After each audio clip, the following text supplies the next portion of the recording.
네, 최근에 최강시사 월요일은 경제합시다 코너가 있는 날입니다. 오늘은 윤지호 이베스트 투자증권 리테일 사업부 대표와 함께합니다. 안녕하십니까? 네, 안녕하십니까? 예, 오랜만에 예. 모십니다. 예. 주식 전문가로서 제가 사실은 SNS에서 윤지호 대표님 글을 자주 경청하고 있습니다. 요즘은 잘 쓰지도 않는데. 네. 코스피 2600 회복했다는 소식도 보이긴 한데 시장 분위기는 긴가민가한 것 같기도 하고요. 어떻게 보십니까? 그러니까 우리가 올해를 바라봤을 때 네. 작년 한 이맘때쯤 돌아가면 올해를 경제에 대해서는 상저하고를 많이 봤죠. 그랬었죠. 상반기에는 인플레 위협이 아직 잡힐지 아닐지 헷갈렸기 때문에 네. 이거 뭐 어떻게 될지 모르겠고 상반기는 하반기가 되면 인플레도 잡히고 글로벌 경기도 어쩌면 좀 더 강하게 돌아서고 우리나라로 말하면 중국 리오프닝 효과는 나오고 반도체도 잘 팔리고 뭐 이런 거를 한국은행도 그렇고 여러 군데서 전망을 했는데 결과론적으로 상반기에 인플레가 잡혀가는 모습은 현실화됐어요. 그러니까 제가 이제 저희 그때 제가 리서치 맡고 있을 테니까 올해를 바라볼 때 상고하고란 말씀을 드렸는데 이게 뭐였냐면 상반기 인플레 잡힐 것이다 말했던 거죠. 그건 잘 부합됐던 것 같아요. 이번 주에 뭐 연준이 있겠지만 뭐 인플레이션이 다시 뭐 최악으로 치닫고 이럴 가능성은 낮다 봅니다. 문제는 하반기에 기대했던 글로벌 경기가 강하게 돌았었을 때 한국의 수출이 잘 될 거라는 기대감이었죠. 그랬죠. 근데 이제 글로벌 경기가 좋아졌는데 그렇지 않습니까? 한국 수출은 안 돌아섰습니다. 그러니까 대표적인 게 미국 경기는 타국과 비교하면 굉장히 안정적이고 강하죠. 그러니까 달러도 강하죠. 근데 이제 꼭 중국을 제외해도 독일은 뭐 끝없이 무너진 것 같습니다. 독일의 그러니까 유럽이 그렇죠. 그러니까 이제 얼마 전에 이제 라가르도 그러니까 ECB에서 금리를 또 올리기도 했고 이런 조치가 있는데 결론적으로 말씀을 드리면 하반기에 어떤 좋아질 것을 전제로 해서 내년까지 상당히 글로벌 경기가 좋아질 거다. 이걸 전제로 해서 많은 애널리스트의 추정치들이 내년도에 이건 엄청 좋아질 거야 이렇게 전망이 다 되어 있거든요 지금. 근데 그거는 실현되기 쉽지 않은 것 같습니다. 그러니까 제가 말씀드린 건 뭐냐면 지금 2,600인데 여기서 그럼 뭐 장이 끝난 겁니까? 이런 건 제가 알 수가 없어요. 근데 분명한 거는 상단을 크게 열 수 없다는 거고요. 내년 이익이 크게 좋아질 거라는 가정 전제하에서 상고하고를 말씀을 하셨는데 내년 이익이 그렇게 좋아질 것 같지가 않다. 좋아지는데 좋아지는 눈높이죠. 눈높이가 뭐 영업이익으로 거의 50% 들어간다고 돼 있거든요. 근데 그렇게 좋아질 것 같지는 않고. 근데 사람의 기대는 내년도 실적을 갖다가 올해 땡겨서 보거든요. 그러면 주식이 싸 보이거든요, 지금.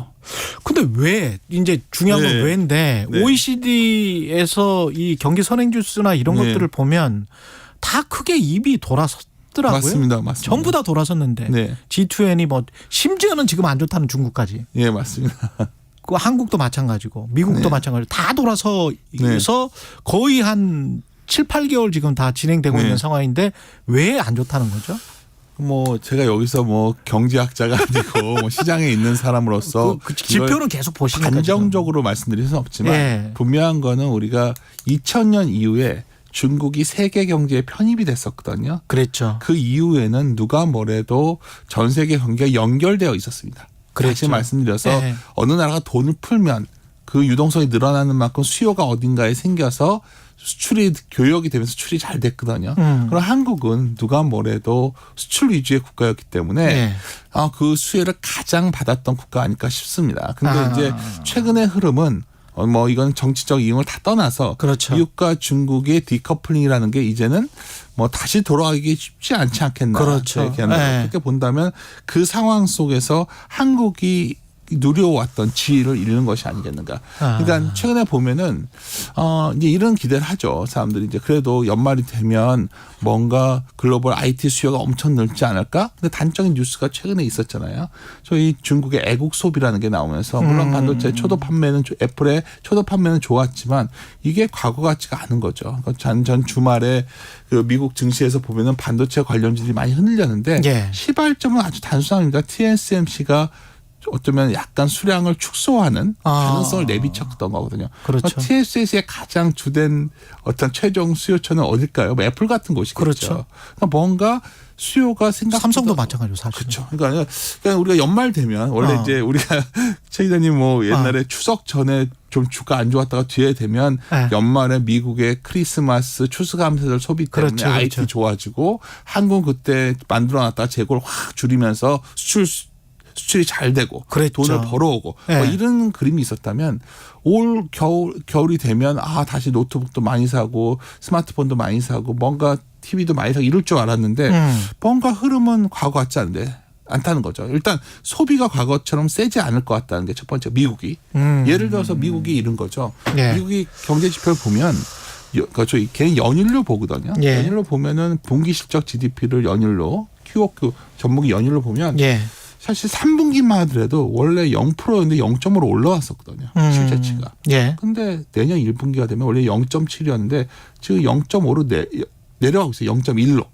쫙 줄고 있죠. 전망치가 계속 줄고 있다. 그렇죠. 왜 그럴까 생각해보면 또 뭐 이건 뭐 질문에서 벗어난 건데 미국이 소비가 좋았던 여러 가지 배경은 결국은 다른 지표들보다 재정이 좋았거든요. 그렇죠. 그 대표적인 것 중에 하나가 학자금 대출 혹시 아십니까? 알죠. 미국의 학자금 대출 보면 GDP의 한 거의 7% 정도예요. 근데 이제 대출 상황이 재개됐거든요. 이제 지금까지 상황 안 와. 그러니까 소비가 여러 군데서 이제 줄기 시작하는 거죠. 미국은. 미국의 소비가 흔들리는데 한국이 그나마 저번에 여기 아마 나왔을 때도 제가 미국 익스포저 높은 것만 해라 말씀을 드렸어요. 라면도 그렇고 뭐 이렇다. 근데 미국은 그런 대로 선박을 하는데 중국 쪽의 익스포저 높은 것들은 중국 위주로만 돌아간 거죠.所以 중국 경제가 좀 자국 순환 위주로 돌아가고 자국 순환 위주로. 그렇죠. 그러니까 거기에서 우리가 과거에는 상당히 혜택을 부렸던 부가 과거처럼 돌지 않고 있고, 또 이거는 글로벌 경제에도 상당히 안 좋은 거예요. 왜냐하면 인플레가 잡혀는 가고 있지만 과거에 인플레가 그래도 물건이 싸게 공급돼서 수요가 확 폭발적으로 늘었던 거는 중국 때문에 싸게 생산했기 때문이잖아요. 그런데 누가 뭐래도 미국에서 생산을 하면 코스트가 올라가지 않겠습니까? 모든 물건가. 당연하죠. 각자가 또 생산하고 소비하게 되면. 과거에 우리가 미국 뭐 어떻게 했던 간에 미국의 프라자 합의 일본한테 요구했던 것도 결국 그 문제였잖아요. 달러 강한 걸 용인할 수 없었던 상황. 근데 하여튼 미국 위주로 돌아갔을 때 현상의 부작용도 현재 좀 극대화되면서 결론적으로 말씀드려서 하반기에 원래 기대했던 한국의 수출이 잘 나오고 한국의 수출이 잘 나오면 아주 간단합니다. 기업들이 매출을 많이 늘려요. 매출이 크게 늘어나서 남는 것도 늘어나겠죠. 여기에 또 하나 변수가 생겼어요. 그러니까 매출이 크게 안 느는 것도 오케이. 그나마 근데 최근에 보면은 불황역 흑자라고 그래서 뭐 나름대로 우리가 외국에서 해외에서 물건을 팔아서 돈을 벌었었거든요. 그 배경을 잘 보면 사실은 상품 가격 안정이 이유가 컸어요. 뭐 대표적인 게 유가겠죠. 근데 역설적으로 중국은 어떻게 자체적인 부양책을 통해서 애국 소비든 뭐든 살아나니까 중국의 소비가 좀 살아나는 데다가 뭐 과거와 같이 중동 입장에서 사우디 같은 것도 과거와 미국의 그 정도 관계는 아니잖아요. 그냥 유가가 스물스물 올라왔는데 이게 사실 내년 1분기에는 지금 당장 아니겠죠. 내년 1분기 실적에는 상당히 반영될 확률이 높아요. 그러면 수익성도 떨어진다? 그렇죠. 그러니까 지금까지 불황형 흑자가 됐던 거는 수출이 좀 줄었지만 잘 안 늘고 있지만 수입이 줄면서 흑자가 나왔는데 이제 수출은 정체되어 있는데 수입은 늘어날 확률이 매우 높아졌거든요. 그렇죠. 기업들 입장에서는 지금 아까 처음에 돌아가서 내년도 이익 전망이 상당히 좋아질 것이다. 심지어 모든 웬만한 사업은 다 증익 나오고요. 뭐 울석에서 아침이니까 뭐 한전도 증익 나오는 뭐 그런 시장을 내년에 전망하고 있단 말이에요. 그런데 그럴 가능성은 매우 낮아진 거죠. 그래서 내년에 그래서 뭐 실적이 망가지면서 뭐 주식시장이 붕괴되고 이런 말씀드리는 게 아니라 최소한 현재 지수가 상단을 뭐 2,900, 뭐 2,800을 열라면 여기서 무슨 뭐 연준이 여기서 금리를 스탑한다고 느는 게 아니라 결론은 여기서는 경기가 좋아지고 다른 말로 하면 주식시장의 본질인 기업 실적의 방향이 확실히 보여야 돼요. 근데 지금의 기대감은 거의 70도로 잡혀 있는데 제 생각에 이게 한 15도까지 내려와야 되거든요. 15도까지. 그럼요. 그러니까 지금 사실 생각보다 기업 이익 쪽 측면에서 본다면 상당히 좀 오버돼 있죠. 이거 단적인 게 그러니까 기대에 부합하지 못하면 주가는 당연히 내려갈 수밖에 없겠습니다. K관님도 뭐 워낙 금융시장 오래 보셨으니까 우리가 주식시장이라는 게 참 실제 거래된 값보다 그렇죠. 앞으로의 익스펙테이션 그러니까. 기대를 거래하는 거거든요. 그러니까 기대가 높으면 기대에 못 미쳐 실망하기 때문에 주식시장이 잘 못 간단 말이에요. 전형적인 그런 흐름이 나오고 있습니다. 근데 비슷한 사례가 있어요. 뭐 약간 과거는 똑같지는 않죠. 근데 이제 우리가 2009년 10년이 떠올려 보시면 될 거예요. 2009년 10년에 위기 직후에 결국은 중국과 그때 중국과 미국이 협조적이었죠. 그렇죠. 그래서 런던 G20에서 돈을 풀고 9년 10년의 주가가 엄청 좋았어요. 그랬죠.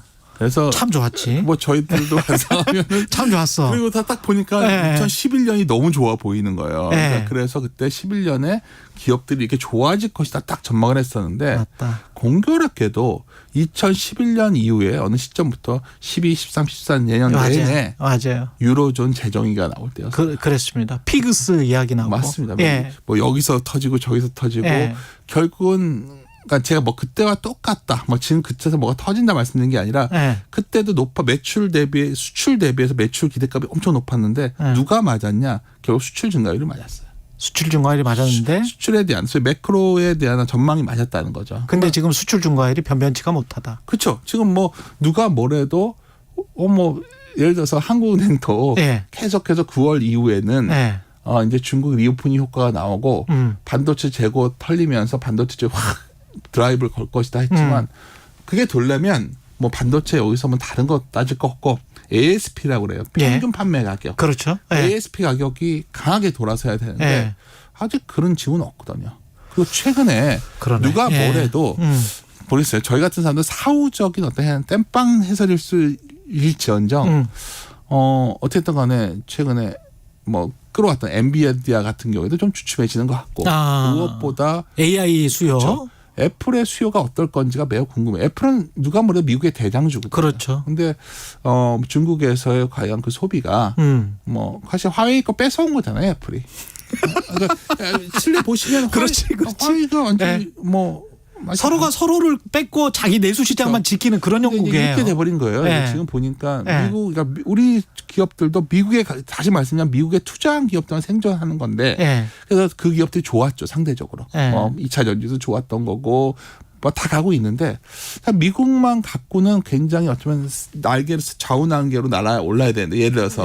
경제도 G2니까 중국도 어느 정도 좀 날개짓이 돼야 되는데 사실 그 부작용이 우리 수출에는 분명히 영향을 주고 있구나. 그래서 여기서 생각할 수 있는 건 시장에서도 이런 흐름이 나오거든요. 뭔가 그걸로 더 끌고 갈 수 없으니까 빠르게 수단이 되는 거예요. 최근에 저번 주에 독특한 현상은 뭐 정말 요새 재미없었던 은행주마저 확 올라오는 거예요. 그랬죠. 뭐 그거는 이복현 금감원장이 뭐 한마디 해서 그런 거 아니에요? 10% 배당에 관련 갑자기 그랬는데 여하튼 그런 모멘텀에 따라서 주가가 굉장히 빠르게 왔다 갔다 하는 변동성이 나온다는 거예요. 시장의 전체의 변동성은 뭐 옆으로 가는 것처럼 박스로 보이지만 종목 간 변동성은 커지는 시장. 이게 굉장히 불안정한 시장이거든요. 그러니까 어떻게 보면 은행이라는 게 굉장히 안정적인데 은행의 주가가 치솟은 거를 보면 그만큼 이익이 치솟을 만한 곳이 별로 없다는 반증일 수도 있겠네. 그렇죠. 근데 여기서 이제 기대할 수 있는 거는 그래 중국 쪽은 그래도 최근에 지표가 좀 나아지고 있거든요. 중국 쪽이 좀 나아졌을 때 우리가 좀 뭐가 나아질까? 또 예를 들어서 뭐 여기서 여러 가지 뭐 좋은 건 찾을 수 있어요. 뭐 주변을 보니까 막 성수동에도 중국인들도 많이 오고 막 이런 거 보면 그렇죠. 뭐 그런 소위 수출 내수 뭐 면세점 이런 것도 될 수 있겠죠. 될 수 있겠지. 그런 기업들을 갖고 우리 증시에 상당히 열 수는 없다는 거죠. 그래도 반도체하고 큰 게 정유나 화학이 가야 된다. 그렇죠. 그리고 뭐 반도체, 뭐 자동차 뭐 그런 것들이 열어줘야 되는데 그러기에는 어쩌면 우리의 증가 속도가 한참 못 미치고 있다. 근데 정체되고 있는 것 아니냐? 우리는 굉장히 기대를 하고 있죠. 시장에서는 지금 내년에 엄청 좋아질 거야. 그거의 괴리가 클 것 같다는 생각. 그 괴리가 크다. 그 괴리를 좀 좁혀주셨습니다 오늘. 윤지호 이베스트 투자증권 리테일 사업부 대표였습니다. 경제합시다였습니다. 고맙습니다. 네, 감사합니다. KBS 1라디오 최경영의 최강시사 듣고 계신 지금 시각 8시 44분입니다. 이 시각 교통정보입니다. 서울 시내에서는 한강